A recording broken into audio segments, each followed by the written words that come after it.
Hello guys, welcome to Jeet blog. So guys, बहुत दिनों के बाद एक नया वीडियो लेके आया हूँ कि जो सबसे ज़्यादा पेरेंट्स स्टूडेंट सबके सवाल रहते हैं क्या कि अब्रॉड एमबीबीएस के साथ पार्ट टाइम जॉब कर सकते हैं क्या नहीं, क्या ये पॉसिबल है। बहुत सारे एजेंट बताते हैं कि हाँ ना।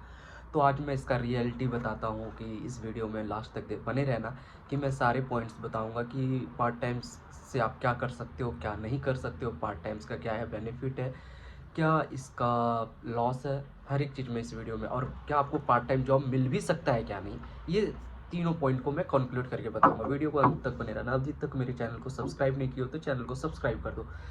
So guys, the first thing मैं बोलना चाहूँगा कि देखो, आप अगर अब्रॉड एमबीबीएस के लिए आ रहे हो, आप कैसे कंट्री जा रहे हो ये डिपेंड करता है।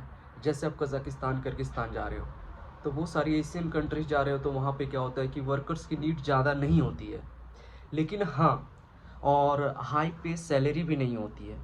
तो ये भी डिपेंड करता है कि कोई अगर अच्छी कंट्री आप जा रहे हो वहाँ पे हाई पे सैलरी है तो आप 3 घंटा 4 घंटा करके जॉब कर सकते हो और अच्छे पैसे कमा सकते हो। और वो भी अच्छे पैसे क्या, कि अगर आप सोचोगे कि मैं अपना फीस के लिए पैसा बचा के जमा कर लूँ, वो आपसे नहीं हो पाएगा, टू बी ऑनेस्ट। क्योंकि अगर आप सस्ते कंट्री जाओगे तो वहाँ पे आप अगर पार्ट टाइम वर्क भी करोगे तो आपको सस्ता पेमेंट मिलेगा, क्योंकि वहाँ के लोकल जो है उससे कम मिलेगा आपको। तो आप समझ सकते हो कि अगर उससे कम मिलेगा तो आप यूनिवर्सिटी, आपको अपना खुद का खर्चा मेंटेन करना है, फिर आप यूनिवर्सिटी का कैसे फीस उठा पाओगे। तो फर्स्ट थिंग, अगर कोई एजेंट आपको बोलता है कि नहीं आप अब्रॉड एमबीबीएस जाओ, और अब्रॉड एमबीबीएस, मैं ये बात ध्यान रखना कि मैं अब्रॉड एमबीबीएस का बात कर रहा हूँ, मैं बाकी कोर्सेज का बात नहीं कर रहा हूँ। जैसे एज हो गया होटल मैनेजमेंट हो गया, या कोई टेक्निकल कोर्सेज के लिए आते हो, कोई इंजीनियरिंग के लिए आते हो, ये सब में क्या होता है कि आप कर सकते हो, बट अब्रॉड एमबीबीएस के लिए ये फोकस करके मैंने इस वीडियो बनाया है कि अब्रॉड एमबीबीएस स्टूडेंट नहीं कर सकते। अब मैं देखिए, आप फीस तो जमा नहीं कर सकते हो, पहला चीज़। दूसरा चीज़ क्या है कि आपको टाइम भी बहुत कम मिलेंगे। टाइम इसलिए कम मिलेंगे क्योंकि आपको 19 सब्जेक्ट्स इंडिया के अकॉर्डिंग यहाँ पढ़ाई जाता है, और फिर उसके बाद जो एक्स्ट्रा सब्जेक्ट हर कंट्री के होते हैं वो पढ़ाए जाते हैं। तो आपके पास टाइम की बहुत कमी रहेगी। आप पार्ट टाइम करोगे तो आपके पास बहुत ही टाइम की किल्लत रहेगी। अगर आप फर्स्ट ईयर से ही एफएमजी की तैयारी करते हो, तो अगर आप एफएमजी की तैयारी नहीं कर रहे हो फर्स्ट ईयर से, और आप सोच रहे हो कि लास्ट में जाके एफएमजी का डायरेक्टली तैयारी करेंगे, और अभी फर्स्ट ईयर से तैयारी नहीं कर रहे हो, तो आपके पास थोड़ा मोड़ा टाइम मिल जाएगा। वरना अगर आप क्लास जाओगे, क्लास से आओगे, क्लास का अगर सारा असेसमेंट अपने से खुद से कंप्लीट करते हो, और आप एफएमजी का भी प्रिपरेशन स्टार्ट कर देते हो फर्स्ट ईयर से ही, तो आपके पास टाइम बिल्कुल भी नहीं बचेगा। अगर उसके बाद भी किसी के पास बचता है तो बच सकता है। अब बात आती है क्या कि पार्ट टाइम जॉब कैसे लिया जाता है। देखिए, आपको एजेंट कोई बोलता है तो एजेंट आपको बिल्कुल मदद नहीं करेगी, क्योंकि ये एक ट्रुथ है कि आपको कोई भी एजेंट एडमिशन करवाता है, यहाँ एडमिशन करवाने के बाद क्या होता है, उसका बस ये काम रहता है कि आपसे पैसा लेके वो जो अब्रॉड में एजेंट बैठे हैं उसको पैसा देना रहता है, और वो वीज़ा वगैरह सारा चीज़ लगा के देते, इनविटेशन वगैरह लगा निकाल के देते, और वो वहाँ से भेज देते बच्चे को। फिर यहाँ जो एजेंट होता है उसके पास आ जाओ, और वो एजेंट इतने खाली नहीं रहते कि आपको पार्ट टाइम जॉब दिलवाएंगे, आपको ये दिलवाएंगे। बस वो एयरपोर्ट से रिसीव करेंगे आपको कोई हॉस्टल या कोई फ्लैट दिलवा देंगे, नहीं तो आप खुद से फ्लैट ढूंढ लो, वहाँ पे आपको सेटल करवा देंगे। फिर खुद सारा स्ट्रगल खुद से ही करना पड़ता है। ये रियलिटी है, चाहे कितना भी अच्छा एजेंट हो, कोई भी बोले, तो मैं नहीं मानता, क्योंकि अभी तक हमने देखा है अपना एक्सपीरियंस के अकॉर्डिंग कि हर कोई यही करते हैं, क्योंकि किसी के पास उतना टाइम नहीं होता है ये सब चीज़ों के लिए। और अब पार्ट टाइम आपको मिलेगा कैसे। सो गाइस, पार्ट टाइम आपको मिल सकता है बस आपके अंदर की रिसोर्सेज के अकॉर्डिंग। जैसे कि आप कोई कंट्री जा रहे हो, उस कंट्री से का लैंग्वेज सीखना चालू कर दो फर्स्ट डे से ही। थोड़ा, मतलब ये नहीं मैं बोल रहा हूँ कि फ्लुएंटली आपको आनी चाहिए, मतलब थोड़ा सा आना चाहिए कि लगे सामने वाला को कि हाँ, काम चला ले रहा है।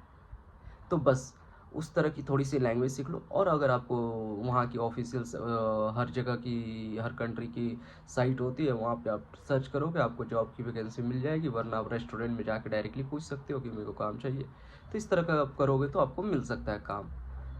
और मैं ये बोलूँगा कि अगर किसी का फाइनेंशियली प्रॉब्लम है तभी पार्ट टाइम करना। अगर फाइनेंशियल प्रॉब्लम नहीं है तो टू बी ऑनेस्ट गाइज, बेकार का मत करना। क्योंकि आप ज़्यादा से ज़्यादा 200 300 400 यूरो कमाओगे, और वो यूरो जो कमाओगे आप घूमने में फालतू पैसा खर्च हो जाएंगे, तो आपका समय जाएगा पहला।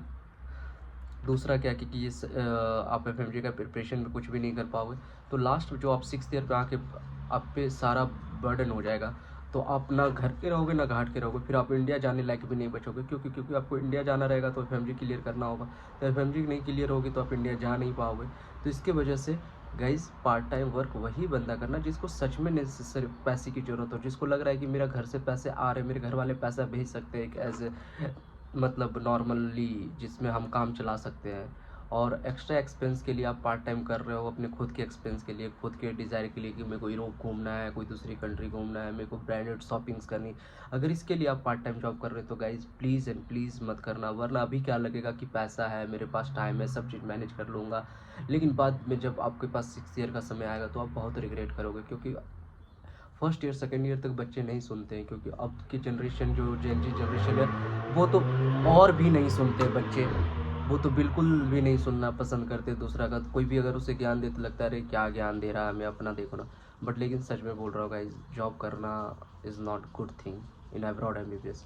आप अगर कोई अदर फील्ड में हो, इंजीनियरिंग में हो, टेक्निकल कोर्सेज में, उसमें आप कर सकते हो, क्योंकि अब्रॉड एमबीबीएस खुद ही एक बहुत बड़ी चीज़ है। इसमें आपको वास्ट सिलेबस रहेंगे, बहुत ज़्यादा सिलेबस रहता है, बहुत पढ़ना होता है। अगर यूनिवर्सिटी स्ट्रिक्ट है तो बहुत सारे यूनिवर्सिटी क्या होता है कि पास तो कर देते हैं बच्चे को, स्ट्रिक्ट नहीं रहते, और फिर क्या होता है लड़का को लगता है कि मेरे पास तो बहुत टाइम, हम पार्ट टाइम वर्क कर लेते हैं, और बाद में क्या होगा कि अगर आपकी यूनिवर्सिटी स्ट्रिक्ट नहीं है तो आप एफएमजी की पढ़ाई पे ध्यान दिया करो। और मैं यही बोलूँगा कि जिसका फिनेंशियल, फिर रिपीट कर रहा हूँ, जिसकी फिनेंशियल स्थिति अगर थोड़ी सी भी अच्छी है तो वो बिल्कुल जॉब मत करना, जिसकी ख़राब है वो जॉब करना, उसके लिए सही है, वो तुम मैनेज कर लोगे उस किसी तरह ना किसी तरह। अगर जो जिसकी अच्छी है, घर से पैसा आ रहा है, फिर सोच रहे क्या कि नहीं मैं घर से पैसा ना लेके मैं अपने पेरेंट्स को मदद करूँगा, देखो तुम 6 साल में 6 लाख, ज़्यादा से ज़्यादा क्या होगा कि तुमको साल में 1 लाख का लगेगा खर्च, तो 6 लाख 7 लाख के चक्कर में तुम अपना कैरियर ख़राब मत करना कि हम अपने पेरेंट्स को सपोर्ट करना चाहते हैं। ये सब क्या होता है कि ये सब चक्कर में फंसोगे ना तो तुम्हारी जो पढ़ाई इतनी पीछे चली जाएगी ना कि तुम्हें 6th ईयर में आने के बाद रियलाइज़ होगा कि नहीं ऐसा नहीं करना था। क्योंकि देखो जब आपके पेरेंट्स भेजे आपको अब्रॉड एमबीबीएस तो वो आपके खर्चे भी मैनेज कर देंगे, तो इसलिए कि आपको इस चीज़ की स्ट्रेस नहीं लेना है। ये सारी बातों का ध्यान रखना होगा आपको। और अगर अभी भी आपके मन में कुछ क्वेरीज़ है तो आप मेरे को डीएम कर सकते हो, और मिलते हैं नेक्स्ट वीडियो में। तब तक के लिए बाय। और वीडियो अच्छा लगा please do like subscribe share and comment. और देखो मैं ये भी बोलना चाहूँगा कि जॉब सबको नहीं मिलता है, जॉब किन्हीं लोगों को मिलता है, कुछ लोगों को ही मिलता है। क्योंकि आप सोचो ना, कॉमन से हर जगह अब्रॉड एमबीबीएस में 100 ये 500 800 बच्चे, 1000 2000 बच्चे पढ़ रहे हैं हर कंट्रीज़ में, और हर सिटीज़ में पढ़ रहे हैं। तो आप सोचो वहाँ पे आपको जॉब कैसे मिल सकता है, कैसे क्या पॉसिबल है? आप बताओ, अगर सारे बच्चे जॉब खोजने लग जाएंगे तो वही 5 6 बच्चे बोलते, वही ना बोला कि अंदर का जो रिसोर्सेस है ना, अगर वो आप में है, आप अपना एफर्ट लगा के जॉब ले सकते हो तो तभी मिलेगा, वरना हर कोई को नहीं मिलेगा। अगर आपकी फाइनेंशियल स्थिति ख़राब भी है, अगर आप पे रिसोर्सेज नहीं है, आप में सोर्सेज नहीं है, तो आपको जॉब नहीं मिलने वाला है। सो गए, और एजेंट पे बिल्कुल डिपेंडेंट मत रहना, वो बिल्कुल हेल्प नहीं करेगा। हाँ, अगर उसका मेस वगैरह हुआ तो वो दे सकता है तुम्हें वहाँ पे काम, और उसमें भी नहीं देते क्योंकि उसमें भी ऑलरेडी वो लोग स्टाफ रखे रहते हैं। तो ये सब चीज़ों का ध्यान देना होगा आपको। तो देख लेना गाइज, अगर अभी भी मेरे से कुछ अगर छूट गया हो तो आप कमेंट कर देना। मिलते हैं नेक्स्ट वीडियो में, तब तक के लिए बाय। वीडियो कैसा लगा कमेंट करके बताना।